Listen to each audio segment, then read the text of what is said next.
చెప్తున్నాను ఇప్పుడు ధైర్యంగా టైం వేస్ట్ లేదు. ఈ రోజు మహా న్యూస్ వచ్చింది కూడా.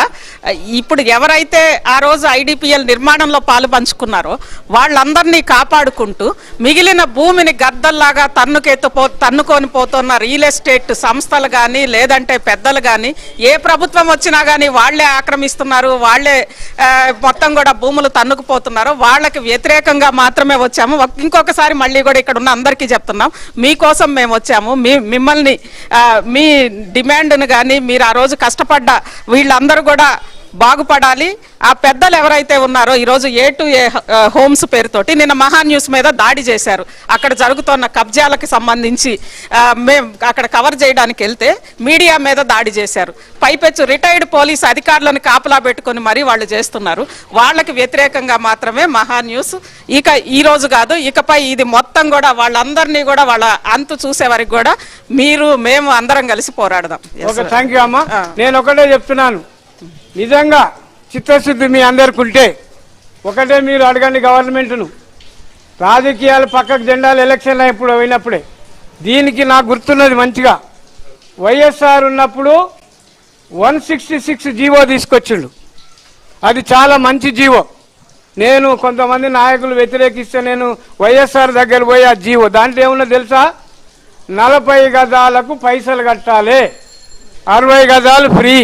అది కూడా తక్కువ మార్కెట్ రేట్లో 20,000 30,000 కడితే నేను గాజుల రామారావు అని కొత్బుల్లాపూర్ కానీ బాచ్పల్లిలో కానీ పట్టాలు ఇప్పించి మంచి బ్యాంకు లోన్ తీసుకున్నారు. అయితే ఇప్పుడున్నటువంటి 59 జీవో అది అసలుకి వస్తున్నా 59 జీవో దొంగది. మొన్న గత ప్రభుత్వం చేసినందుకు అటువంటి జీవోలను తీసుకొని రియల్ ఎస్టేట్లు తప్పుడు పద్ధతిగా చేస్తున్నారు. నాకు కొంతవరకు తెలుసు. ఆ జాగాలలో కూడా కొంతమంది కూకట్పల్లిలో ఐడిపిఎల్లో పనిచేసే వాళ్ళవి కూడా అసైన్మెంట్ ల్యాండ్ అందరికి కొంచెం అర్థమైంది కదా. అది ఎప్పుడో నవాబు పేరు మీద ఉన్నది, వాళ్ళకి ఇస్తే వాళ్ళ పేరు మీద దొంగ రిజిస్ట్రేషన్లు కానీ దొంగ డాక్యుమెంట్లు కానీ కోట్ల చుట్టూ తీసుకొని ఈ ఓపెన్గా చెప్తున్నాను, టీఆర్ఎస్ ప్రభుత్వంలో ఇటువంటి రాష్ట్రం మొత్తంలో ఇటువంటి దుర్మార్గమైనటువంటి దోపిడీదారులు పెద్ద పెద్ద బిల్డింగ్లు ప్రభుత్వ స్థలము కట్టడం హెచ్ఎంటీలు కానీ ఐడిపిఎల్ కానీ ఎక్కడున్నటువంటి స్థలాలు కట్టిండ్రు. ఈ యువకులందరూ మీరు నిజంగా భారతదేశాన్ని మన ఆస్తిని కాపాడుకోవాలి. అటువంటి భూములు ప్రభుత్వ భూములు ఇప్పటిదాకా మా బ్రహ్మానందరెడ్డి చెప్పారు. పొల్యూషన్ లేనటువంటి కంపెనీలు కట్టొచ్చు, ఒక పెద్ద హాస్పిటల్ సూపర్ స్పెషాలిటీ హాస్పిటల్ కట్టొచ్చు. ఈ దొంగలు బిల్డర్స్ ఎవరైతున్నారో వాళ్ళందరికీ మీరు కూడా పోరాటం చేయాలా, మనం కూడా వ్యతిరేకిద్దాం. దొంగలను జైలుకు పంపించేంత వరకు మనం కూడా మీడియా వాళ్ళను ప్రజాస్వామ్యంగా మాట్లాడుకోవడానికి అందరికి అవకాశం ఉన్నది. అంబేద్కర్ రాసినటువంటి రాజ్యాంగ ప్రకారంగా ఇప్పటిదాకా నెహ్రూ గారు చెప్పారు కదా, అందరు ఇప్పటిదాకా ఏం చేసినారు? ఏ ప్రభుత్వం 20 ఏళ్ల నుంచి వెళ్ళి ప్రభుత్వ భూములను గవర్నమెంట్ భూములను కంపెనీల భూములను అమ్ముకున్నారు. కానీ నెహ్రూ గారే ఈ కంపెనీలని కట్టిందని చెప్పి మీ అందరికీ తెలియపరుస్తున్నాను. ఐడిపిఎల్ జాగాలందరినీ కాపాడాలి, అది ప్రభుత్వ పరంగా ఉండాలి, పేదలకు కూడా న్యాయం జరగాలని ఏసురత్నంగా ఎక్స్ కౌన్సిలర్గా ఐడిపిఎల్ ఎంప్లాయీగా మీ అందరు కోరుకుంటున్నా. నాకు ఈ అవకాశం ఇచ్చినందుకు మీడియా వారికి మీ అందరికీ ధన్యవాదాలు. థ్యాంక్ యూ అండి. మేడం మీరు మాట్లాడండి.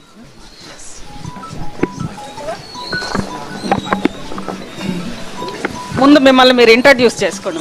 చేసుకున్నాక మేము స్థానికంగా ఇక్కడ బాలనగరు స్థానికంగా ఇక్కడ ఉండేవాళ్ళము. ఇక్కడ కూర్చోండి. మేము ఇక్కడే పుట్టి పెరిగిన వాళ్ళమండి, ఇక్కడే పుట్టి పెరిగినాము. మేము మొదటిసారి కాంగ్రెస్ పార్టీ సేవ చేసుకుంటూ ఉంటున్నాం. మేము ఇక్కడ బాలనగర్ స్థానికులం. మేము బాలనగర్ పక్కకు ఉన్నది కాబట్టి ఐడిపిఎల్ పక్క ఇది గవర్నమెంట్ జాగా అని మాకు అంతవరకు తెలుసు. నేను ఇప్పుడు ఒక చైర్మన్ మార్కెట్ యార్డ్ చైర్మన్ని. ఈ జాగా గురించి చెప్పాలంటే ఏంటంటే మేము చిన్నప్పటి సంది దగ్గరది 55-60 ఏళ్ళ చరిత్ర. ఐడిపిఎల్ కట్టినప్పటి సంది ఉన్న చరిత్ర ఇది. రామస్వామి అని ఉన్నాడు కదా, వివేక్ వాళ్ళ నాన్న, ఆయన మొదలుపెట్టిన వెంకటస్వామి గారు. ఇక పేరే ఇది ఐడిపిఎల్ పక్క గుడిసెలని మా బాలనగర్ స్థానికులు మేము చిన్నప్పుడు కూడా వాడేది, ఆ భాష వాడేది. కానీ వచ్చినప్పుడల్లా ఇది కాదు అనేసి ఆ పార్టీ ఈ పార్టీ వచ్చి తీయాలా వేయాలన్నప్పుడు ఆ విషయంలో ఇప్పుడు అన్న చెప్పినట్టు పీజీఆర్ అన్న బాగా ఇది చేసి ఏదానికి అది వాళ్ళకి చెప్పేసి పంచిండు. ఎవరు పడితే వాళ్ళు వేసుకొని ఇట్లా లేకుండా ఒక అభివృద్ధిగా పంచారు ఆ భూములను. అప్పటి సంది వీళ్ళ తండ్రులు ఐడిఎఫ్ఎల్కు పనిచేసిండ్రు. ఈ పిల్లలు ఇక్కడ వేసుకొని పిల్లలుగా ఇక్కడనే స్థానికంగా ఉంటున్నారు. అంతవరకు అయితే మాకు బాలనగర్ స్థానికులకు తెలుసు. ఇంకోటి ఏంటంటే ఇక్కడ భూ కబ్జాలు అవుతున్నాయి అంటే అది మొదటి సంది అంటున్నారు. అంటే అది ఇక్కడ వాళ్ళు కాదు, పెద్ద పెద్ద రాబందులు, మీరు అన్నట్టు పెద్ద పెద్ద రాబందులే కబ్జాలు చేస్తున్నారు. ఇందులో వాస్తవం ఉంది, నడుస్తుంది కదా ఈ వాస్తవం ఉంది. కానీ ప్రభుత్వ భూమి ఐడిపిఎల్ భూమిలో వాళ్ళు కడుతున్నారు. అది ఆపాలే.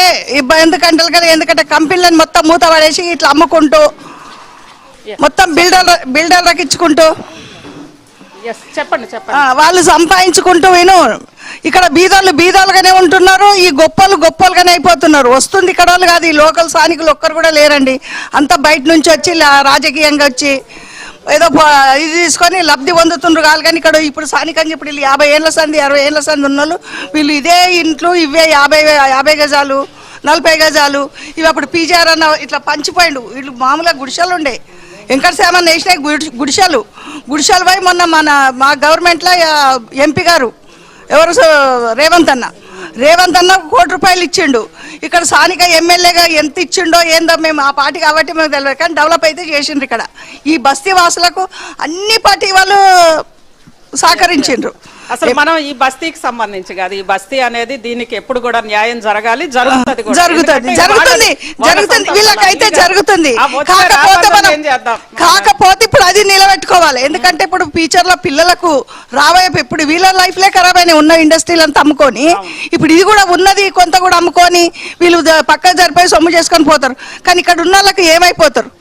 ఇక్కడ ఉన్న వాళ్ళు ఎక్కడ ఎవరు లేరు, స్థానికులు ఎవరు లేరండి, అంత బయట వాళ్ళే రాబందులు. ఇప్పుడు మీరు అన్నారు వస్తున్నారండి ఆ బయట వాళ్ళే టవర్స్ ఐడిపిఎల్ భూమిలో వాళ్ళకి కట్టడానికి ఎంత ధైర్యంగా రాజకీయంగా వస్తున్నారు, కుబేరులు వస్తున్నారు. ఇంకా కావాలి ఇంకా దోసుకుంది సరిపోదు. ఇది డెవలప్ చేద్దాము ఇప్పుడు ఎందుకంటే ఇప్పుడు కాంగ్రెస్ గవర్నమెంట్ లో వచ్చినాయి ఇవన్నీ. ఇప్పుడు ఇంద్రమ్మ వేసింది అక్కడ ఈ హెచ్ఎంటీ హెచ్ఏలు ఇవన్నీ ఆమె చేసిందే కదా. నెహ్రూ చేసింది ఆమె అభివృద్ధి చేసింది. నెహ్రూ చేసినాక అభివృద్ధి చేసింది వాళ్ళ కూతురు ఇందిరాగాంధీ చేసింది. వీళ్ళన్నీ అమ్ముకుంటూ వస్తున్నారు కదా. ఇప్పుడు ఉన్న కంపెనీలన్నీ పడ్డాయి. ఇప్పటి పిల్లలకు నిరుద్యోగము, ఉద్యోగాలు లేవు. ఏమైనా కానీ కూడా ఏది అమ్మాలి, ఇది షాపింగ్ పెట్టాలి, అది షాపింగ్.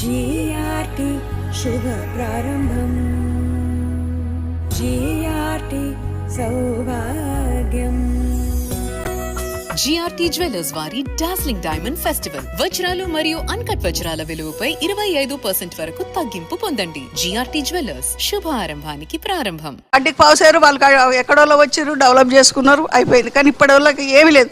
కాకపోతే ఇప్పుడున్న కంపెనీలన్నా నిలబెట్టుకుంటే చాలా గొప్పతనం అని మా ఉద్దేశం. మాకు ఇక్కడ ఉన్న వాళ్ళకి ఇక్కడ ప్రధానంగా ఇక్కడ ఎవరైతే ఉన్నారో అటు ఉద్యోగులు కానీ లేదా ఇప్పుడు ఐడిపిఎల్ లో కష్టపడ్డ వాళ్ళు ఈరోజు ఐడిపిఎల్ భూములను మొత్తం కూడా మార్చో లేకుంటే ఒక విధానం ద్వారా మార్చి వస్తే ఆ లాభాలను అనేది ఇక్కడ రావాలి, వీళ్ళు ఈ ఫలాలు అనుభవించాలి. కానీ అసలు ప్రభుత్వం అనుమతి ఇవ్వకుండానే వచ్చేసి పెద్ద పెద్ద హైరైజ్ టవర్స్ ఆక్రమించుకొని పట్టాలు పుట్టించుకొని ప్రభుత్వాల నుంచి అనుమతులు తెచ్చుకొని చేస్తున్న ఇప్పుడు తాజాగా A2A హోమ్స్ ఇలా అనేకం వస్తూ ఉన్నాయి. ఏంటి వాటికి సంబంధించి ఏం చేయాలంటారు? ఈరోజు కట్టడి చేయాలంటే మహా టీవీ వాళ్ళకి ప్రస్తుతం ధన్యవాదాలు. ఇక్కడ మేము మెయిన్గా వచ్చిన రీజన్ ఏంటి మేడం అంటే ఈ కాలనీకి సంబంధించిన 10-15 ఎకరాలకు సంబంధించిన వాళ్ళు ఎవరైతే ఉన్నారో వీళ్ళు 40-50 సంవత్సరాలుగా ఇక్కడే నివాసం ఉంటున్నారు. కాబట్టి వీళ్ళ జోలికి పోకుండా వీళ్ళకి పట్టాలు ఇవ్వాలని ఫస్ట్ డిమాండ్గా తెలియజేస్తున్నాను. అండ్ రెండోది గరీబీ హటావ్ అన్నది మా కాంగ్రెస్ పాలసీ. మేము గరీబీ హటావ్ అన్న ఉద్దేశంతోనే మా రేవంత్ రెడ్డి గారు వీళ్ళకు